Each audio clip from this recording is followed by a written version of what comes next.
New tensions in the Strait of Hormuz. An oil tanker today reporting 2 nearby explosions as President Trump says he is still pursuing a deal with Iran, despite his administration admitting that the negotiations have been anything but easy. Number one, the Iranians are extraordinarily difficult people. Number two, they have a fractured system. Our job is to navigate through that and get the best outcome for the American people, but for the President of the United States as well. And I do think that where we will ultimately land, it's going to be messy and it's going to take some time to get there. Our senior White House correspondent Peter Doocy reports live from the White House. Doesn't sound like a lot of progress, Peter. Well, depends on who you ask, John. And we hear a lot about stuff in Iran getting blown up. We don't hear a ton about people in Iran getting blown up until now. We will have completed something in a short period of time. We'll knock the hell out of them. Knock it. I'd rather make a deal because I don't want to kill people. I do not want to kill people. And he is disputing reports the U.S. has cleaned out precision surface-to-surface missiles with this Truth Social post. The U.S. has massive amounts of munitions, especially of certain types. Additionally, large amounts are being manufactured and shipped to the U.S. as needed. Defense companies are building the largest number of plants and factories in our country's history. The leakers of these treasonous statements are being hunted down. Long-term jail sentences will be sought. In a separate post, he also just said he thinks Pete Hegseth is doing a great job. And now for the first time, the Iranians on their side of the table are offering up specifics about a deal to reopen the Strait of Hormuz. Map the transit routes, the entering and exiting of maritime traffic, and those bilateral agreements with Oman. This progress is on the verge of being finalized. The Iranian wish list that they rattled off there, where they talk about the map, transit routes, and the entering and exiting of maritime traffic, that obviously did not include nuclear anything, but President Trump says that doesn't mean they aren't talking about nuclear. He says, of course they are. That's what this is all about.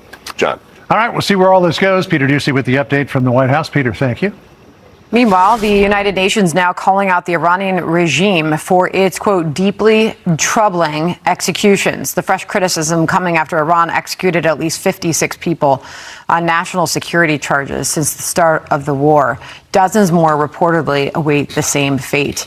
Danny Danon is here, Israeli ambassador to the UN. Just sickening to hear about this. So just first get your thoughts on that, Ambassador. That's horrible. You know, our prayers with the Iranian people, you know, dozens of people were already executed, Sandra. And when you look at the way the trials took place, 2 hours for a death penalty, basically. And they killed the opposition, and there are 100 more are waiting at death. I think it should be condemned. And you don't hear the international community. Where is the UN condemnation, the Security Council? Everybody is quiet. Basically, when it comes to Iran, they let them do whatever they want. But I tell the Iranian people, we are with you, we are praying for you, and hopefully sooner than later there will be a new regime that will not deal with this population the way they are doing. I don't know what it's going to take to do that, because there doesn't seem any indication at this point that the IRGC is about to fall. But this really does tell you who this regime is. We had a guest on yesterday who quipped that being a moderate Iranian politician is going to the public execution but not attending the after party. That's sickening. And I speak with people who got out from Iran. You know, they live in fear. They are afraid for their life. And, you know, a lot of people were wounded during the demonstrations. And this regime should not be in power, period. I hope it will happen sooner than we expect. But meanwhile, we want the international community to take action, to condemn. You know, in September, you're going to have the General Assembly. All the leaders will come to the UN. The Iranian leader will also come to New York City. He shouldn't be welcomed here. He should be condemned for this behavior. Yeah. I mean, which brings us to the point now in this war. Can we ever take Iran at its word? I had the former Secretary of State Mike Pompeo on Fox and Friends earlier this morning, and he said this. There is zero evidence that the IRGC, the Islamic Revolutionary Guard Corps, who is essentially running Iran today, and has frankly been running Iran for the last 25 years, there's no reason to believe they've turned over a new leaf, that they all of a sudden now want Israel to exist and are okay with the United States. So a deal that gets signed is likely to be just a paper tiger, and that's what we need to make sure we understand. So what does that mean for the future of this war? I agree with Secretary Pompeo. We have to be very careful with the Iranians. I remember, Sandra, in 2018, we got out from Tehran the archive, and we saw what they did when they negotiated with President Obama.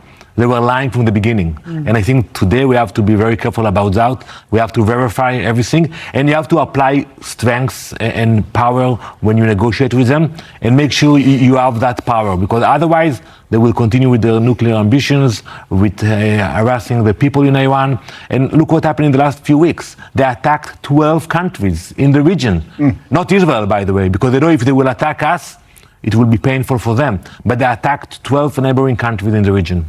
Well, let me come back to something you said a moment ago, Mr. Ambassador, and that is the lack of outrage for what Iran is doing in terms of these public executions in the UN.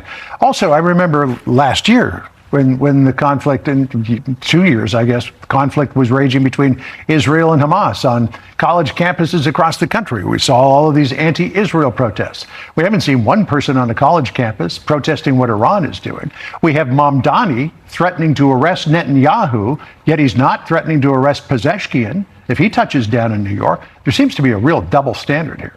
Absolutely. That's hypocrisy.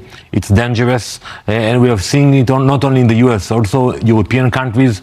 You know, they don't condemn Iran. They actually try to bypass the sanctions to make more money. But you know what? It will come back to them. Because Iran is not a threat only to Israel or the US. They are saying death to America, death to Israel, but they don't like the Europeans. They don't like the moderate Muslims. They feel superior. That's why they are so dangerous. And that's why we have to be strong when we negotiate them and strong when we fight them. I want to ask you, too, about just the relationship as it is in this moment of the United States and Israel, President Trump and Benjamin Netanyahu. J.D. Vance, the vice president, was on with Laura Ingraham last night, and he responded to reports that Netanyahu confronted him.